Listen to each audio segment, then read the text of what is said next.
Hello hello guys, यत्रो धेरै खानेकुरा हुँदा पनि मेरो नेपाली साथी चाहिँ भातै चाहियो है। यत्रो धेरै खानेकुरा हुँदा पनि नेपालीलाई चाहिँ खानै भातै मिठो हुँदो रहेछ। यत्रो अरबीको खानाहरू चाहिँ मनै नपरेर यो खानेकुरा केही नखाएर है खाना खाएको अवस्था।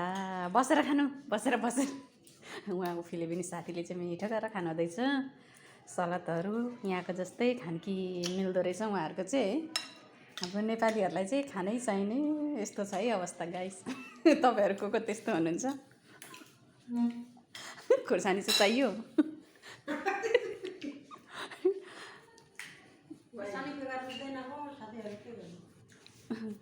यस्तो छ है हाम्रो चाहिँ। Okay by guys. मेरो खाना चाहिँ रोटी र चिसो आजको खाना।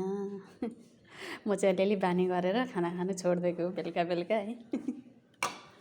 बाई।